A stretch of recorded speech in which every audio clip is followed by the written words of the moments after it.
بسم اللہ الرحمن الرحیم۔ السلام علیکم۔ اہل سرسار کی ایک قوم جسے قوم سبا بھی کہا جاتا ہے، اللہ تعالیٰ کی بے شمار نعمتوں کے اندر زندگی گزار رہی تھی۔ یہ قوم ایک عظیم تہذیب و تمدن کی مالک تھی۔ حضرت داؤد علیہ السلام اور حضرت سلیمان علیہ السلام کی باعظمت حکومتوں کے بعد ان کی حکومت زبان زد خاص و عام تھی۔ کہا جاتا ہے کہ یہ لوگ گندم کے مغز سے آٹا پسوا کر روٹیاں پکاتے تھے، لیکن اس کے برعکس وہ اس قدر اسراف کرنے والے اور ناشکرے تھے کہ انہی روٹیوں کے ساتھ بچوں کا پخانہ صاف کرتے تھے۔ بعد ازاں ان آلودہ روٹیوں کو اکٹھا کرنے سے ایک پہاڑ بن گیا۔ پھر ایک صالح شخص نے وہاں سے گزرتے ہوئے ایک عورت کو دیکھا جو روٹی کے ساتھ بچے کے پخانے کے مقام کو صاف کر رہی تھی۔ اس شخص نے عورت سے کہا، تیرے اوپر افسوس، خدا سے ڈرو، کہیں ایسا نہ ہو کہ خدا تیرے اوپر اپنا غضب ڈھائے اور تجھ سے اپنی نعمت چھین لے۔ اس عورت نے جواب میں مذاق اڑایا اور مغرورانہ انداز میں کہا، جاؤ جاؤ، گویا کہ مجھے بھوک سے ڈرا رہے ہو۔ جب تک سرسار جاری ہے مجھے بھوک سے کسی قسم کا کوئی خوف نہیں۔ کوئی زیادہ عرصہ نہیں گزرا تھا کہ اللہ تعالیٰ نے ان لوگوں پر اپنا غضب ڈھایا۔ پانی جو کہ زندگی کی بنیاد ہے ان لوگوں سے چھین لیا، یہاں تک کہ قحط نازل ہوا۔ بات یہاں تک پہنچ گئی کہ ان کی ذخیرہ کی ہوئی تمام غذا ختم ہو گئی۔ آخر کار وہ مجبور ہو گئے کہ ان آلودہ روٹیوں پر ٹوٹ پڑے جو ان لوگوں نے اکٹھی کر کے پہاڑ کے مانند ڈھیر لگایا ہوا تھا، بلکہ وہاں سے روٹی لینے کے لیے صف لگتی تاکہ ہر کوئی وہاں سے اپنے حصے کی روٹی لے سکے۔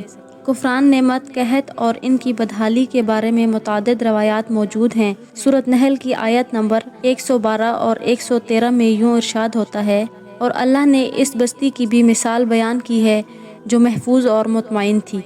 اس کا رزق ہر طرف سے باقاعدہ آ رہا تھا، لیکن اس بستی کے رہنے والوں نے اللہ تعالیٰ کی نعمتوں کا انکار کیا تو خدا نے انہیں بھوک اور پیاس کا مزہ چکھایا، صرف ان کی ان اعمال کے بنا پر کہ جو وہ انجام دے رہے تھے۔ اور یقیناً ان کے پاس رسول آیا تو ان لوگوں نے ان کو جھٹلایا، تو پھر ان تک عذاب آ پہنچا کہ یہ سب ظلم کرنے والے تھے۔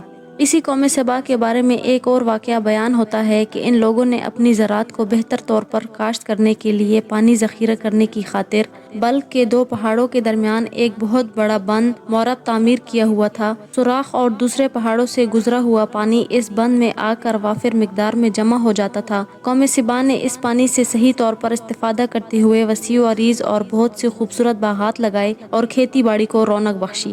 ان باغات کے درختوں کی شاخیں اس قدر پھلوں سے لدی ہوئی تھیں کہ کہتے ہیں کہ اگر کوئی شخص سر پر ٹوکری رکھ کر ان کے نیچے سے گزرتا تو پھل خود بخود ٹوکری میں گرنا شروع ہو جاتے اور قلیل مدت میں ٹوکری تازہ پھلوں سے بھر جاتی۔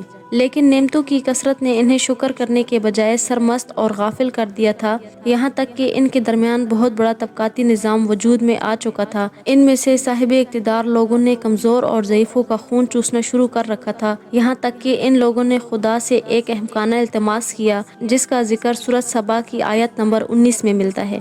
انہوں نے کہا، خدایا ہمارے سفروں کے درمیان فاصلہ زیادہ کر دے۔ انہوں نے اللہ تعالیٰ سے یہ التماس اس لیے کیا تاکہ غریبوں، بے نوا لوگوں، عمرہ اور ثروت مند ان کے ہمراہ سفر نہ کر سکیں۔ ان کی خواہش یہ تھی کہ آبادیوں کے درمیان خشکی ہو اور فاصلہ بہت زیادہ ہو تاکہ تہی دست اور کم آمدنی والے لوگ ان کی طرح سفر نہ کر سکیں۔ اللہ تعالیٰ نے ان مغرور پیٹ کے پجاریوں پر اپنا غضب نازل کیا۔ بعض روایتوں کے مطابق ان مغرور لوگوں کی آنکھوں سے دور سراہی چوہوں نے معرب نامی بند کی دیواروں پر حملہ کر کے انہیں اندر سے کھوکھلا کر دیا۔ ادھر سے بارشیں زیادہ ہوئیں جن کی وجہ سے سیلاب آ گیا اور اس بند میں پانی بہت زیادہ اکٹھا ہو گیا۔